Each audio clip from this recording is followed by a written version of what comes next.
కొరకు ప్రార్థన చేసిన మీ అందరికి కూడా నా హృదయపూర్వక వందనాలు తెలియజేస్తున్నాను. ప్రతిదినము కూడా నా కొరకు, నా ఆరోగ్యం కొరకు మీరందరూ ప్రార్థన చేస్తున్నారు. దేవుడైతే క్షేమం ఇచ్చి ఉన్నాడు. నేను అనుకోలేదు, నేను ఇలాగా కూర్చొని వాక్యం చెప్పగలుగుతాను అని నేను అనుకోలేదు. ఎందుకంటే నా యొక్క తొడభాగములో ఎముక ఇరగడం వలన మంచం మీద నుంచి కూడా లేచే పరిస్థితి లేదు. చాలా నేను శ్రావణ్ 24 hours నా దగ్గరే ఉన్నాడు. తనకి నేను చెప్పాను, ఇంకొక వారమైనా హాస్పిటల్లో ఉందా, డబ్బులు ఖర్చు అయితే ఖర్చు అయ్యాయి కానీ ఇంటి దగ్గరకు మాత్రం వెళ్ళలేం. ఎందుకంటే ఈ పరిస్థితుల్లో నేను లెగలేను, ఏదైనా నాకు ఇబ్బంది, బెడ్ మీద ఉండే పరిస్థితి కనుక మరి అన్ని విషయాలలో ఇబ్బందికరంగా ఉంది, నేను ఇంటికి వెళ్ళను అని తనతో చెప్పడం జరిగింది. చాలా కఠినమైన పరిస్థితి, మెడిసిన్స్ కూడా రియాక్షన్ ఇచ్చాయి. చాలా మరి బాధాకరమైనటువంటి విషయాలు. దేవుడు మరి రాత్రికాల సమయంలో కన్నీటితోని మరి హాస్పిటల్లో ఉండి 2 చేతులు ఎత్తి అలాగే బెడ్ మీద ఉండి ఏడ్చి శ్రావణ్ వచ్చి ఎందుకు ఏడుస్తున్నావు అంటే, కొద్దిసేపు నన్ను ఏడవని అని చెప్పా. కొద్దిసేపు నన్ను ఏడవని అని నేను మరి ప్రార్థన చేయడం, దేవుణ్ణి అడగడం జరిగింది. మరి దేవుడు ఎంతగానో మీ మధ్యలో ఉంచాడు.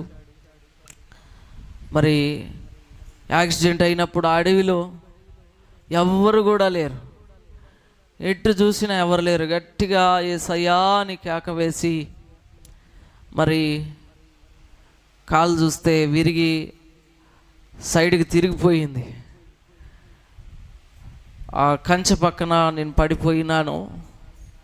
ఆ కంచెను పట్టుకొని కాల్ని ఇలా సరిచేస్తే మళ్ళా అలాగే తిరిగిపోతూ ఉంది. ఫోన్ తీసి అంబులెన్స్కి నేనే ఫోన్ చేసుకున్నాను.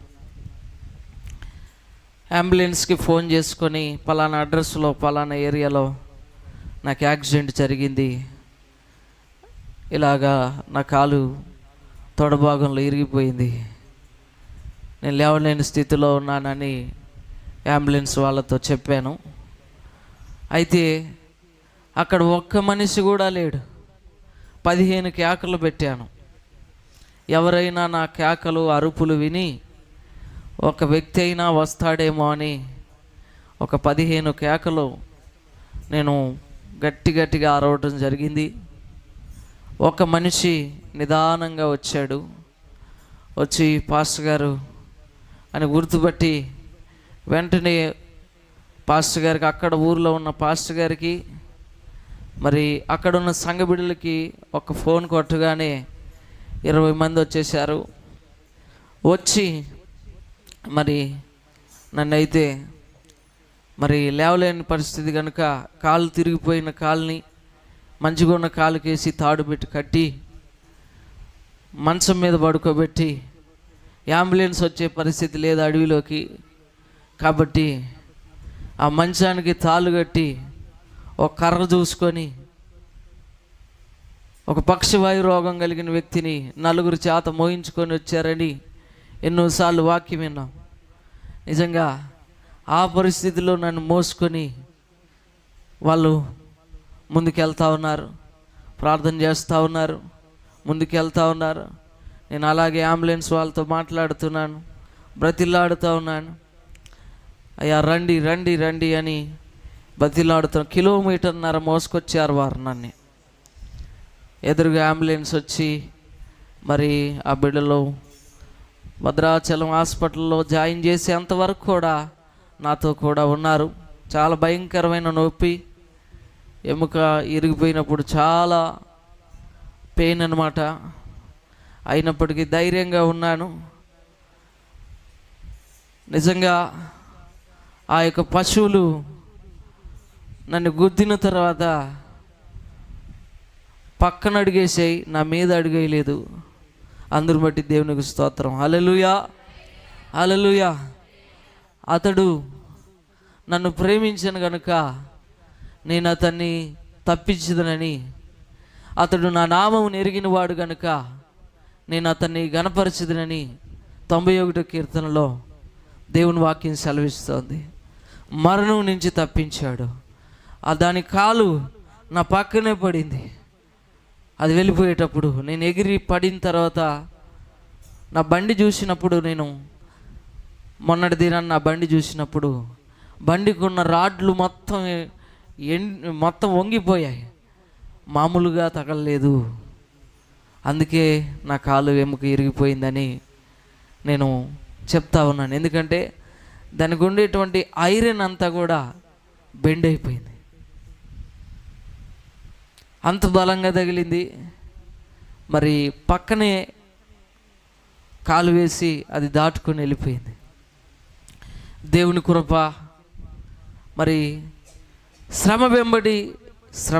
శ్రమలు వస్తూ ఉన్నప్పటికీ కూడా మనం దేవునిలో నిలబడాలి. మొట్టమొదటిగా అంతకుముందు ఈ 2 నెలలకు ముందు ఒక బైక్ యాక్సిడెంట్ అయింది.